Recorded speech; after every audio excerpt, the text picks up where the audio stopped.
through bioregulation and biofeedback, training them to rewire their brain for higher consciousness. It's no longer mystical. It's science. The two operating new discoveries in science, one is neuroplasticity, that just by changing your patterns of inner experience, you can rewire your brain. And the other is what is called gene regulation. After I finished at Cisco this morning, I went to meet Dr. Elizabeth Blackburn, who got the Nobel Prize in Medicine in 2009, to talk about the fact that our so-called genes are not fixed entities. The human genome has you have about 23,000 genes. There are some worms that have more genes, and 65% of your genes are the same as a banana. So, it's not our genes that make us who we are. It's how we think, how we behave, how we consciously learn to live our lives. You can change or upregulate 500 genes that code for diseases like heart disease, certain types of cancer, autoimmune illnesses. Gene regulation and neuroplasticity are giving us a new idea of the human body. It's not a structure, it's a process. There are no structures in the universe. Everything is a process, and every process occurs in a field of consciousness. So based on that, I created this course for leaders, which is based on inner work. And here's my first slide, which is that your consciousness, which is literally your soul, if you will, your non-local self, is simultaneously manifesting as your moods, emotions, environmental situations, behavior, biology, social interactions, personal relationships, perception, and even the environment and nature's forces, because nature's forces outside you and nature's forces inside you are the same. The same electrical storms that create lightning in the clouds, also the same electrical storms create thoughts in your brain. There's no difference between nature's forces outside or inside. Very totally consistent with the Eastern wisdom traditions. And with that as a basic understanding, I created this acronym, which is how do you rewire the nervous system to create literally the hardware in the brain for leadership. Learn and listen, look and listen inside. So we create something in our leaders called a soul profile. Howard Gardner, who is one of the pioneers in leadership from Harvard Business School, you may be familiar with his name because he was the person who originally talked about multiple intelligence. So, most people, when they talk about intelligence, it's IQ. Well, we have musical intelligence, we have mathematical intelligence, we have body intelligence, we have spatial intelligence, we have creative intelligence, none of which is addressed in our educational systems whatsoever. Now, when I came here and Ming showed me around, I could see a lot of very interesting, playful creativity in this environment, whether it's the garden outside or your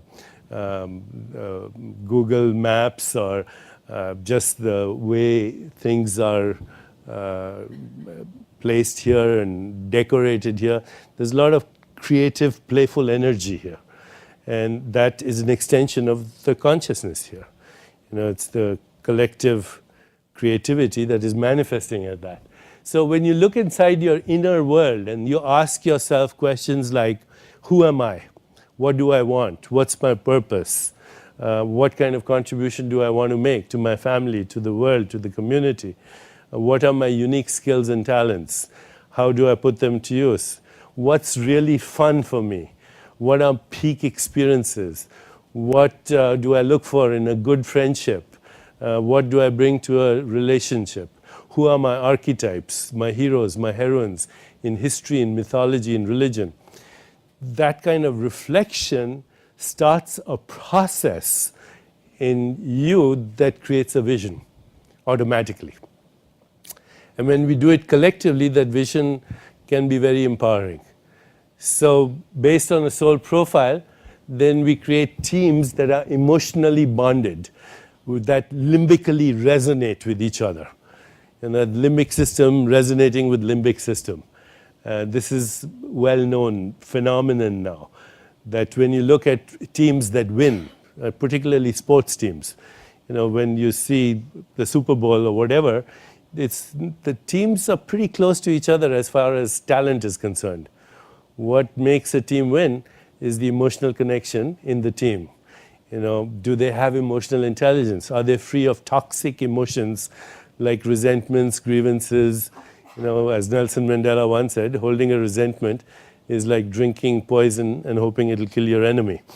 So how do you become emotionally free? How do you get in touch with your own feelings?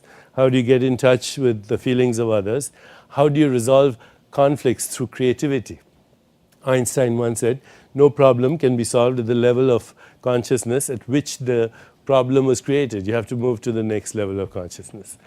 So that brings us to expanding awareness and understanding both hierarchies of needs and hierarchies of responses.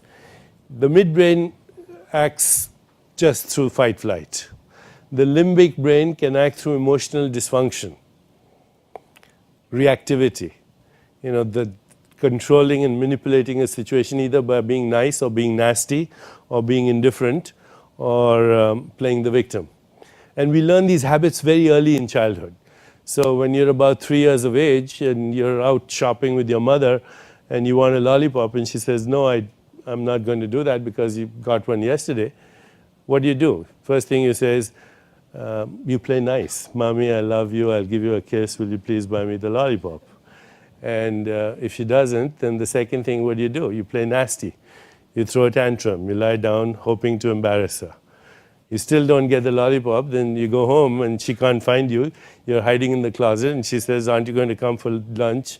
And you say, leave me alone. You pout. You get stubborn, indifferent. And if that doesn't work, you finally go to your mother and you say, you play the victim. You're nice to my brothers and sisters. You're not nice to me. So by now she's fed up and she gives you the lollipop and your little brain says it works. And by the time we are 8 years of age, and this is, I'm not exaggerating, these are psychological studies, the average leader is an emotionally retarded male at the age of 8 years.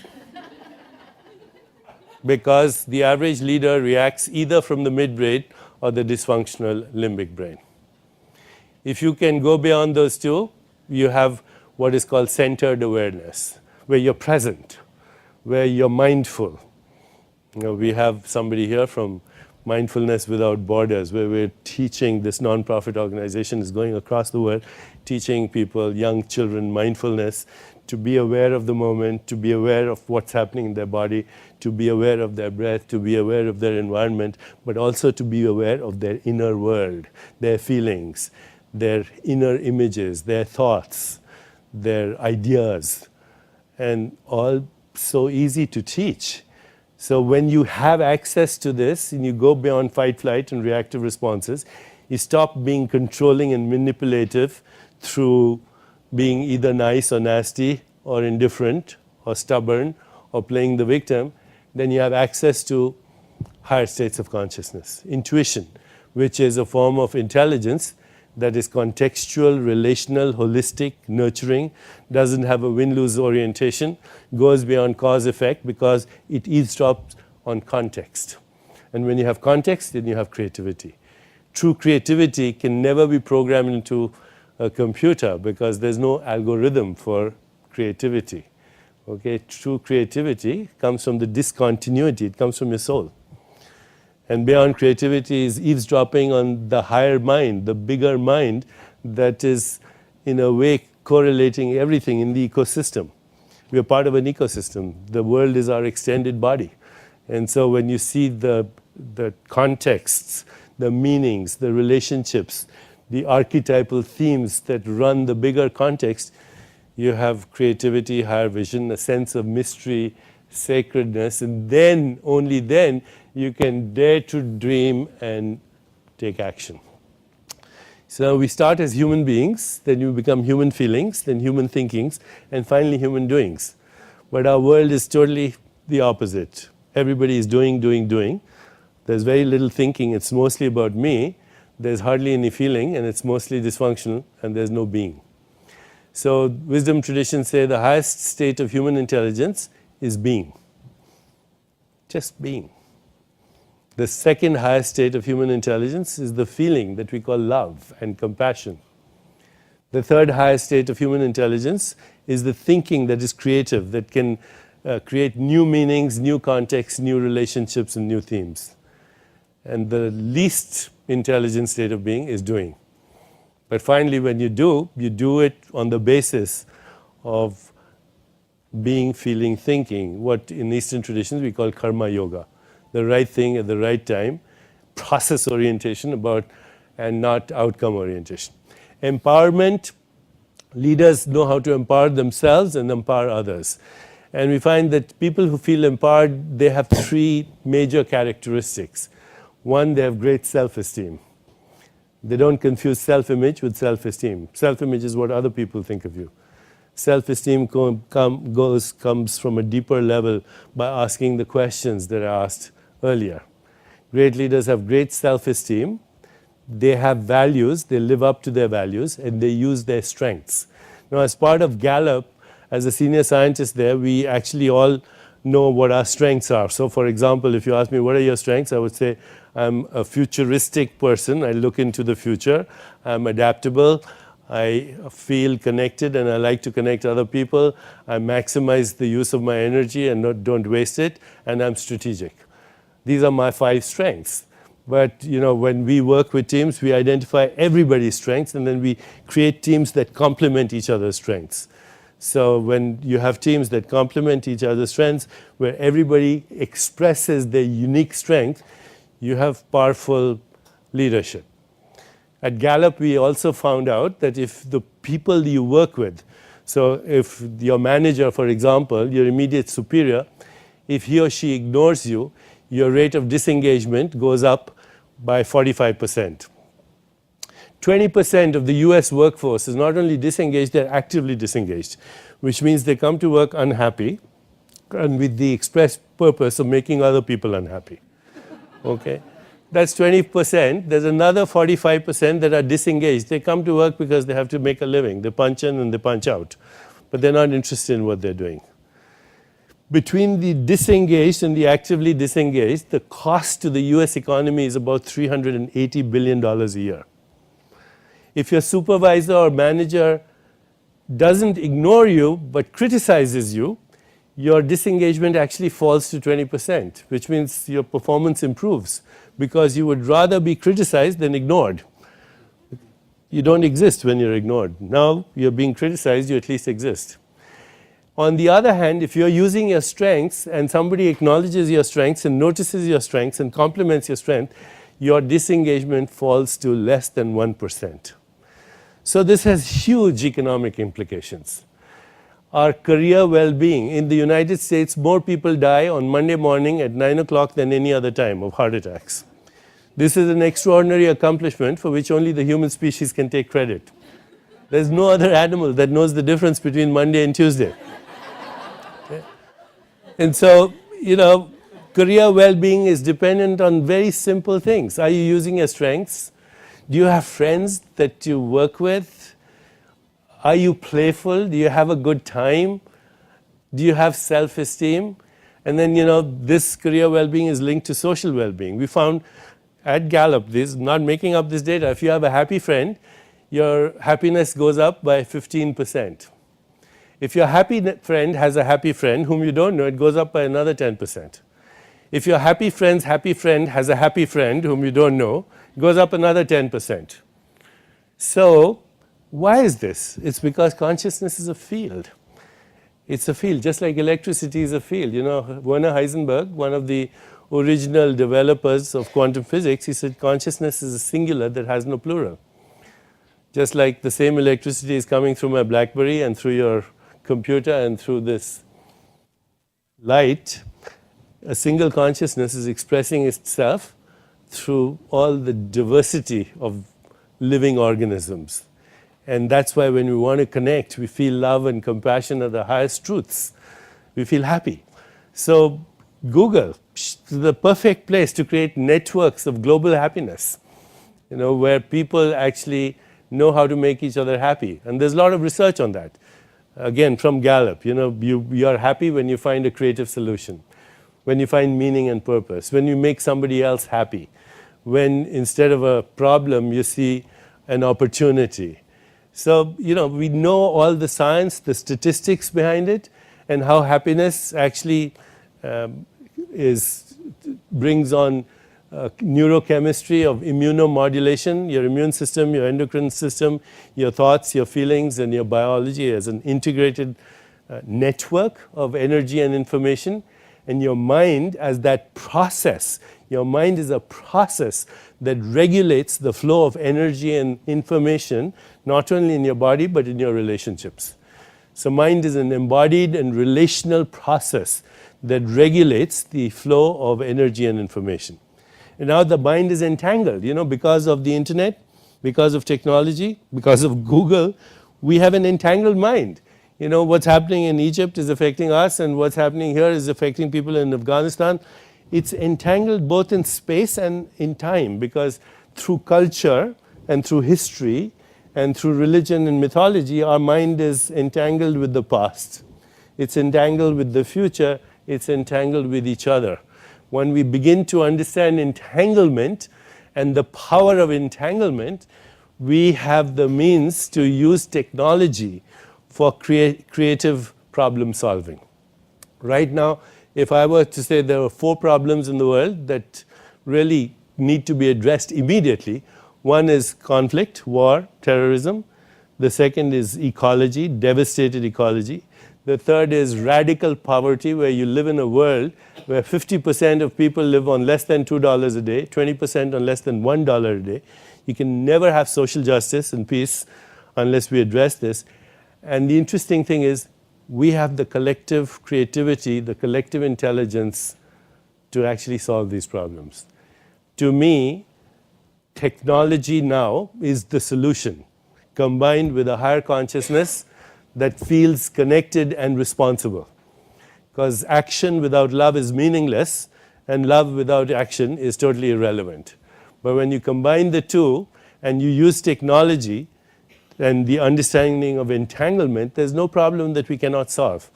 And technology is also unstoppable. If you are following the growth of technology, you'll know that the capacity of technology is doubling every year. The internet became commercially available in 1995. We are in 2010, 15 years, and see where we are. I can go on a computer with my little gadgets and see how my friends across the world, how they're sleeping, how well they're sleeping, how well they're rested, what their cardiovascular system is, what their brain waves are doing, and we help each other to grow, to evolve, to heal, to self-regulate. And all the data shows that when we come together to do these things, we are enormously successful because we are empowering each other.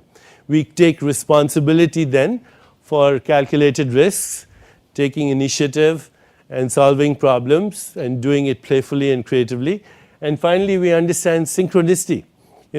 One of the persons to talk about synchronicity, when you examine the lives of great leaders, he said, tell me, how did you become so successful?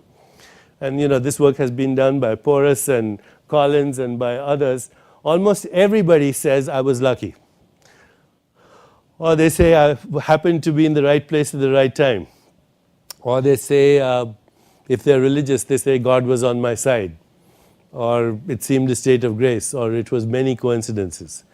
Well, Carl Jung, the Swiss psychologist, and Wolfgang Pauli, the pioneer in quantum physics, they actually talked about synchronicity as a fundamental property in the universe, where at the most transcendent level, everything is happening all at once. There's no linearity in the universe. How does a human body, which has 100 trillion cells, each of them doing 100,000 activities per second, keep track of every other cell instantly. How does a human body think thoughts, play a piano, kill germs, remove toxins, make a baby? Instantly, all at the same time. These are mysteries that are yet to be solved. I think we are moving to an era where we are going to understand non-local intelligence, transcendent intelligence, soul or spirit as the primary activity of the universe that operates synchronistically.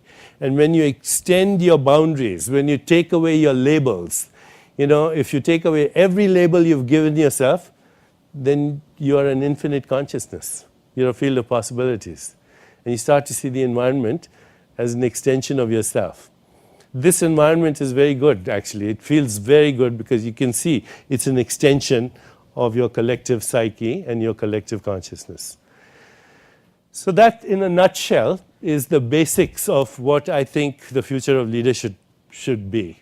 That consciously we should create and rewire our nervous system so that through what is called long-term potentiation, we keep firing the neurons to wire the neurons to actually make leadership second nature to us. But true leadership, where we unfold our potential, we unfold the potential of others for greatness, and we use the principles of higher consciousness to heal ourselves and to heal the world. And no one is in a better position than you guys because you're really laying down the neural networks of the planetary mind that is evolving right now. The planetary mind is evolving and boundaries are breaking, whether they are national boundaries or ethnic boundaries or religious boundaries, they're going to break. It's unstoppable. And this is the divine manifesting through us as our technologies, a planetary mind. Thank you very much.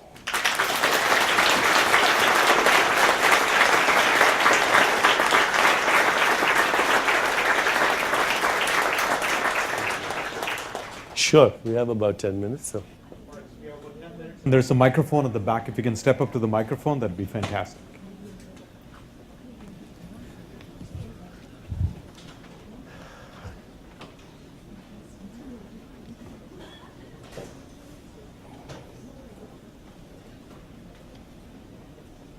Thank you for coming. I have a question.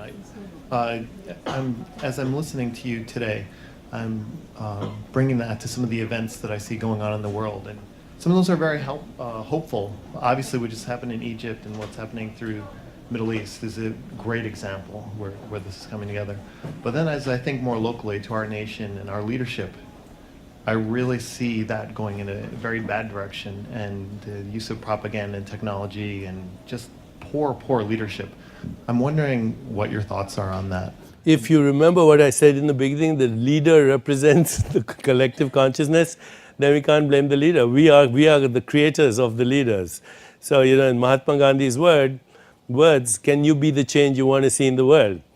And, I'm a very careful observer of what's happening in political leadership in Washington. For every congressman, there are 28 lobbyists. Just for health care, there are 14 lobbyists for every congressman. Special interest groups, military industrial complex, pharmaceutical companies, manufacturers of equipment. But I can tell you what's going to happen is, because of the new technologies, in a way the democratization of media is happening. The media right now is totally controlled by special interest groups.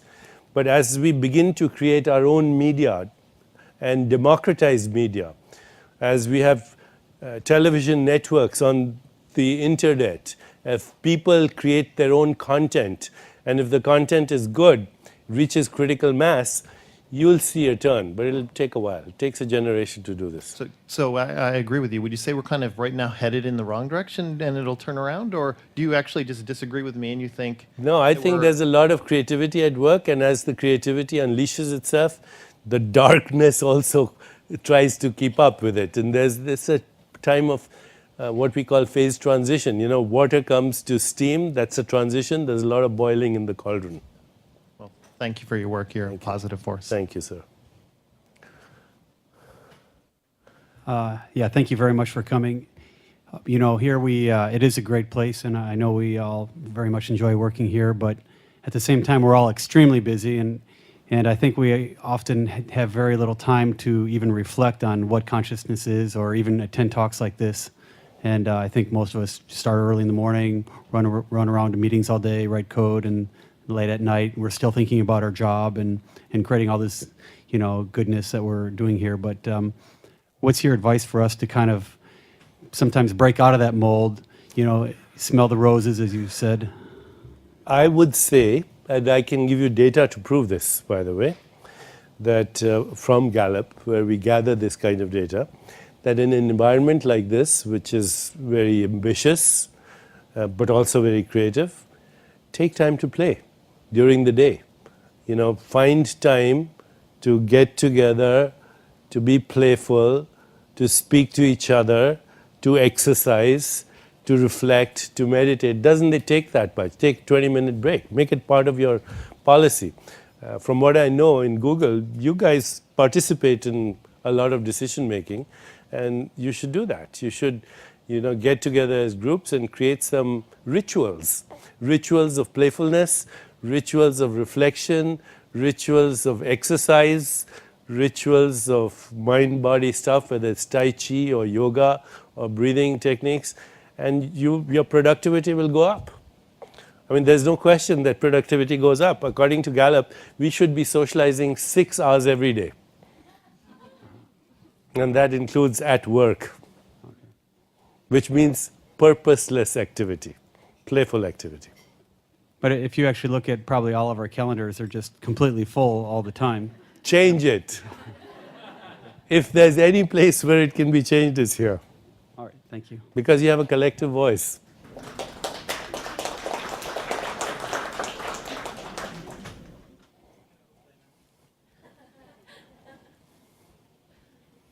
You talked about letting go of labels and just being. Can you give us some examples of how to do that? I'm a daughter, I'm a sister, I'm a friend, I'm an employee. So you're a sister, you're a friend, you're a daughter, you work here.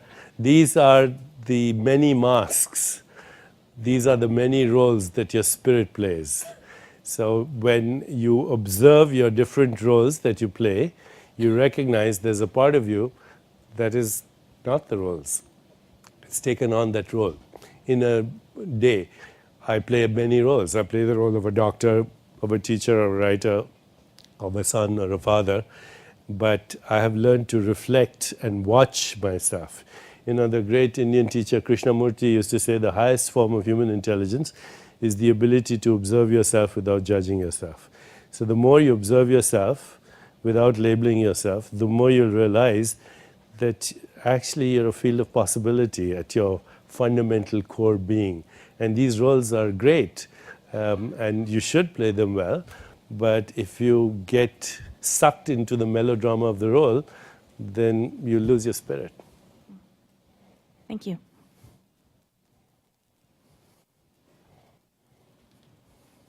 And I have a question that comes from my mom. And my wonderful mom, this is her question. What's the best way to imagine what you want without ever having the experience of it? Well, all imagination comes from some kind of memory, either personal or archetypal or collective.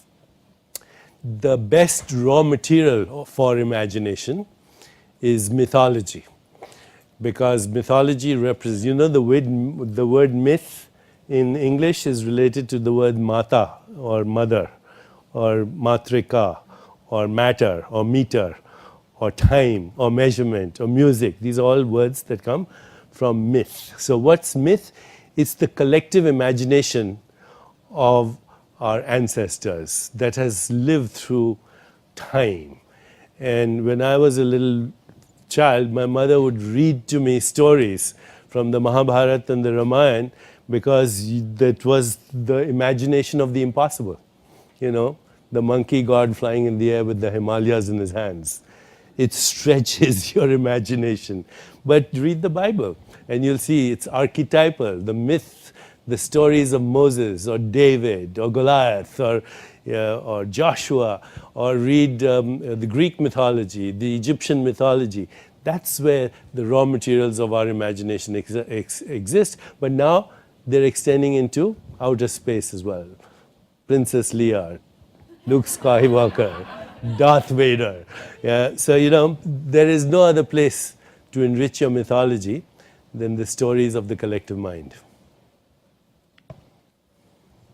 Thank you. Right, shall we end it here?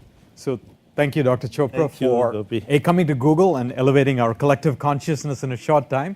And you heard his advice, please go out and socialize or play. Thank you.